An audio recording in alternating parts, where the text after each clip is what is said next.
Ok ladies, aujourd'hui on se retrouve pour une vidéo un peu particulière. Comme vous le savez, j'ai réouvert la chaîne YouTube il y a peu de temps. Il y a peut-être un mois de cela, j'ai repris les vidéos sur YouTube.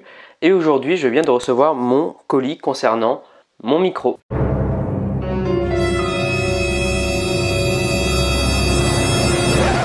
Donc, c'est un petit micro Sony que j'aimerais essayer aujourd'hui, d'où la vidéo. Et ça va me permettre justement de comparer les sons avant et après.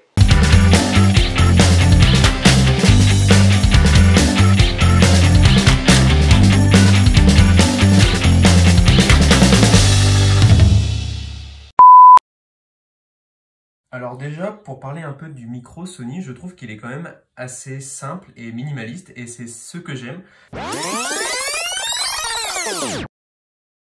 Alors déjà, pour parler un peu du micro Sony, je trouve qu'il est quand même assez simple et minimaliste et c'est ce que j'aime. Donc j'ai vraiment investi un petit peu, on va dire, sur le micro parce que je ne voulais pas forcément être embêté si par exemple je devais me déplacer pour faire des interviews à l'extérieur ou également avoir un micro-cravate par exemple branché avec un enregistreur. Là au final c'est juste un petit boîtier, donc une petite barre d'enregistrement que l'on va clipser directement sur son t-shirt et je trouve que c'est assez facile.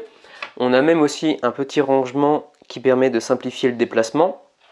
Nous avons des écouteurs pour l'accompagner, donc ça c'est forcément pour écouter des podcasts, mais moi aujourd'hui j'en ai juste besoin en ce qui concerne l'enregistrement.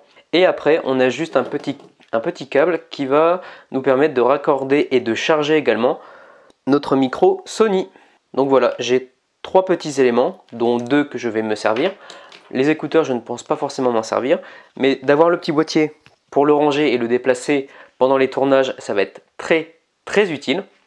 Et le petit chargeur également, ça me permet d'avoir un seul et même câble en ce qui concerne la récupération de mon fichier audio et également pour le charger.